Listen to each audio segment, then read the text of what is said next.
Welcome everybody back to the Dark Knight Rider Games channel here on YouTube. Today we're playing Atari 50th for our part 6th episode for this game on Atari Wednesdays. I hope you enjoy, so let's get right to it.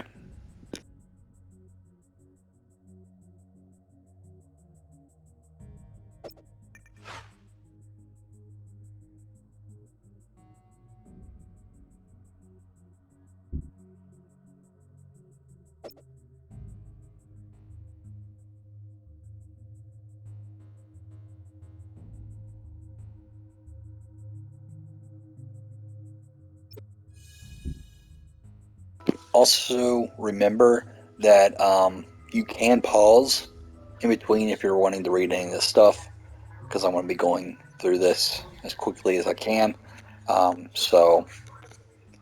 And with that also being said, I hope everybody enjoys the content I've been putting out with the Atari stuff. Hopefully, we will be doing um, another video soon discussing about 2 years of having the VCS. So um, look forward to more stuff, more Atari content coming our way here on the Atari Wednesdays episodes.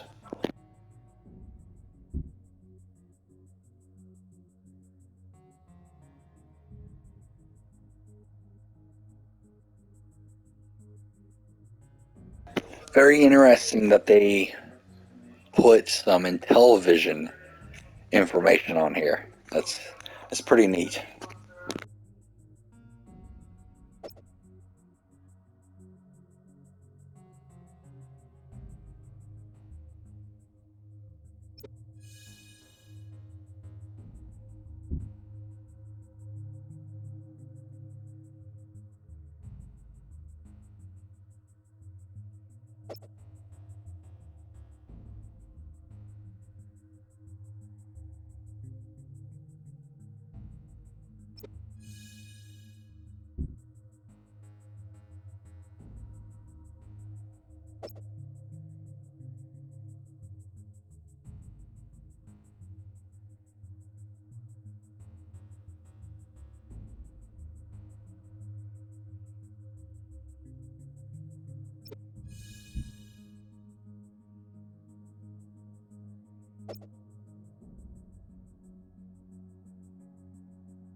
So adventure was a really popular product. And we were there was some vibe around maybe a sequel to adventure. And somewhere in there, I got the idea of doing a series of games that were contests with comic books with real prizes made by Franklin Mint. We were part of Warner Communications. And somewhere along there, we had started to be doing bits of comic books with the games. And because Warner Communications owned DC Comics. Warner Communications, I happen to know, I don't know that anyone else was paying attention, also owned Franklin Mint. Right? Franklin Mint being a collectible company. I don't know, they made plates and little figurines and stuff, I know, and medallions, and not my scene, but it's a creative world. It's hard to talk about this without going me, me, me. I don't love going me, me, me, but a lot of it was, I consider myself to basically have been the showrunner of Sword Quest. The concept was mine, the literary concept, the material. So the games are actually moderately literate and erudite, right? The whole story is put together as a lot like a Grail quest or something in Joseph Campbell. It would be a hero's journey, a spiritual evolution, a life. It's a story of a life, of a energetic, a magical life, right, through these mystical systems. So I embedded it in a lot of historical culture of mysticism, and sold the idea, and it went over big. It was brave, it was ambitious, it was audacious, and it had a certain je ne sais quoi, but I don't know what it is. I'll back up a little bit. There was kind of a bizarre effort to do a combination of Twitch and adventure game, to merge and to create an action adventure. I think Howard tried this in Raiders, right, where he tried to make an adventure game that was built into an action game and merge the two. So I consider Howard and I to be some of the pioneers of action adventure. Got to say this in a certain way. So you'd play this action game and maybe get a clue, a prize that you'd add to your inventory. And if you had that in your inventory, then you could unlock, then you'd be on this map. You wouldn't necessarily see the map, but you'd be inside a maze, and a door would open in the maze, and there'd be another action game there. And so it was kind of like a first-person adventure with action elements. That was basically, and I got looking back at it when I say it that way and knowing what was in the times, it was very audacious. And it was actually very creative. It was really, it was really cool.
The 5200 was a tragedy.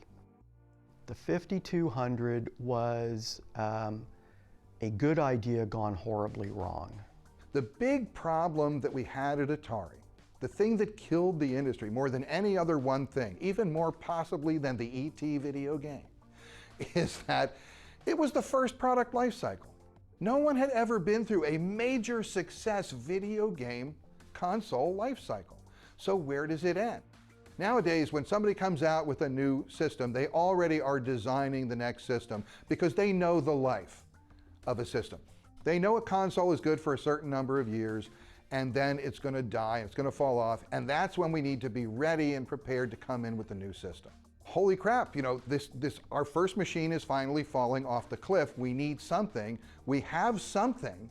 We can take the 800, 400, 800 computer, repackages the 5200, spit it out, and we can do it. So the 5200 was basically what the 400, 800 was going to be 3 years before. It's a tough business. Business is cruel. And you know, like I say, I'll say it again, it was the first time anything was being done. No one knew. And what happened was the Atari 5200, it grew very large because marketing wanted perceived value, so bigger was better in some respects. And then marketing got really focused on the Intellivision, and Intellivisions had a bunch of buttons. They had a keypad, and they had this disc with 12 distinct regions. And so, hey, if we put an analog stick here, and one that doesn't self-center was the great idea, this will be a better marketing message than the Intellivision controller. And of course, it was a horrible experience. The company lost focus on what was important, and it was gameplay's important. You know, good games sell, bad games don't. If you've got a bad control mechanism, doesn't matter how good the graphics are. It's not going to be fun to play. Now what do you do? So, and that was the thing. Engineering we really wanted to do something cool, right? We wanted to do like a real next generation because the 400, 800 was already last generation. The engineering team and the creative team, the game designers, we were so upset, and we all felt that we were making a wrong decision with this controller, that we put together a petition to upper management, and we just explained that, you know, this is a great product, the control is lacking, we've got some other alternatives we want you to see, and my name's number 3 on the list of the petitioners. See, I wasn't someone who signed petitions so much as talked to people behind the scenes, because I always felt that was more like the way you operate in a corporation. And but I definitely put the word out whenever I could that, like, you know, this is something we either should have done a few years ago or, you know, can't really do now. We told marketing, hey, we could make this 2600 compatible. They didn't want anything to do with that. They said they must be very separate and distinct. We can't have backwards compatibility, which at the time we thought might be a great feature. It's a good way to get people that have these Atari games already and keep them on the Atari platform instead of giving them an opportunity to jump to another platform. And so we designed the product specifically so that you could never have 2600 compatibility. About 2 months before launch, they demanded 2600 compatibility. And at that time, we had to build an adapter. And then we actually had to modify consoles that were already made, the first ones, to work with this adapter. And we called this thing the piggyback parasite. We were just horribly embarrassed by that situation. That never should have happened. There was some big time denial, you know, around Atari, because nobody wants their parade rained on. And when it's the best parade you've ever imagined in your life, nobody wants to see a cloud. You just don't want to see it. So we didn't.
When you have a tragedy, and I do believe that the fall of the video game industry in the early 80s was a tragedy. It was a tragedy to many, many people. It changed a lot of lives. I think it's pretty obvious when it comes to the video game crash that Atari didn't have control over the quality. I mean, it needed some sort of way to keep just anybody from writing cartridges for it. And so many people saw this video game gold rush, and they just, started dumping crap. I remember going into KB toy stores and just seeing, really bad box art and just really just terrible looking games. And that's when I started losing interest, and the market became flooded just with garbage. And it ultimately led to, of course, things like E.T. being, actually buried in the desert like garbage. And what happened was that E.T. became the face of the crash of the video game industry, and I, of course, was the butt behind the face. That's kind of the way it went. Greed and hubris, that's what undid Atari. If they just had worked more from a place of focusing on making great games and delivering great games to the customer instead of how can we maximize revenue, I feel like they'd still be a huge powerhouse today. Frankly, Warner did not understand technology. He didn't understand the consumer marketplace, the video game, and Ray Kassar, I think was afraid of releasing new product because it might not be as successful as VCS. So that's a sure way to fail. And I regret that we didn't have a new console by '84 that would have made it so that Atari continued to be a really viable business. We never, ever got down to ever having any process by which we could come up with a better system. Even to this day, I think people do believe that if they had just released the 5200 earlier, or if they released the 7800, or they had done different things, they would could never have they would have survived the crash a lot better, and they would be a powerhouse today. As a kid, I didn't know much about business, but I just felt like something was wrong. No one knew anything. Certainly no one knew how to replace an existing console with a new one. The real one-liner about why the game industry crashed and went away is that it was a first product life cycle and nobody knew what to do.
There's this funny time period in the history of, if I wrote a book on the history of the video game industry, there's this funny time period where we had left Activision and we went from this fabulous AAA office complex, beautiful. We had more space than we needed by a factor of 5, and we went to the most horrible office in Midland Park, New Jersey, in the basement of an optician's office.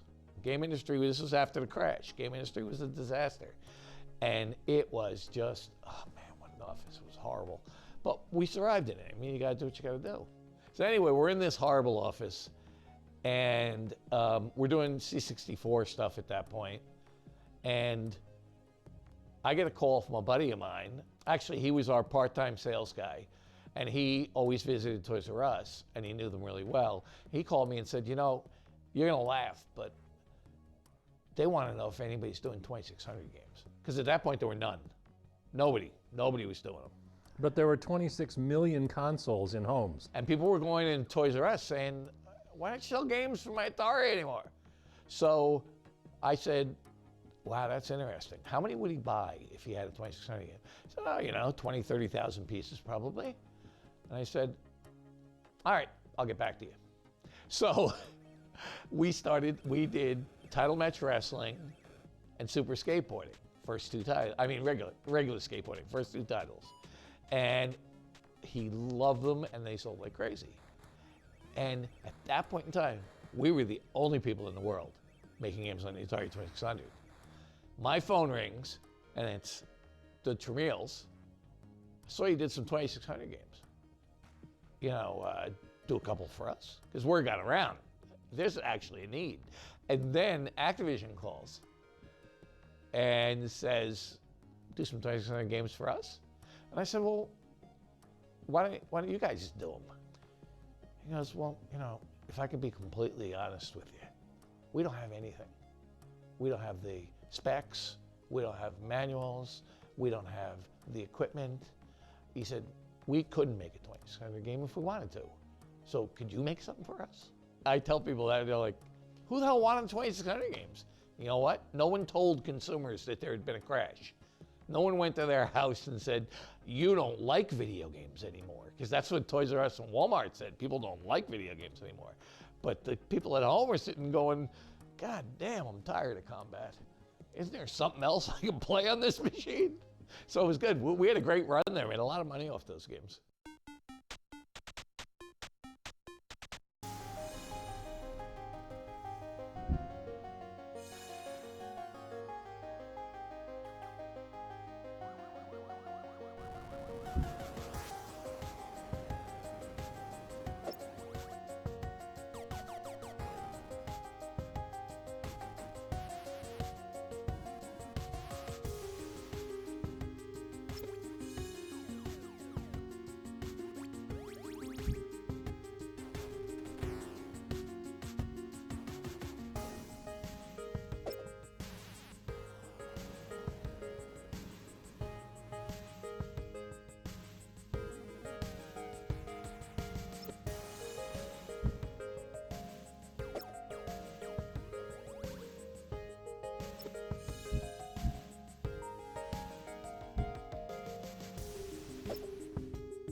So this is where we're going to end this video. I hope you enjoyed this new episode of Atari Wednesdays with the Atari 50th celebration part 6. And this exclusive, never released game, Sword Quest Air World. So with that being said, take care. Please, if you're new to the channel and you like Atari content, this is the place to be on Wednesdays here on the channel. Don't forget to subscribe, and also don't forget to smash the like button. And I'll see you all next time. Take care.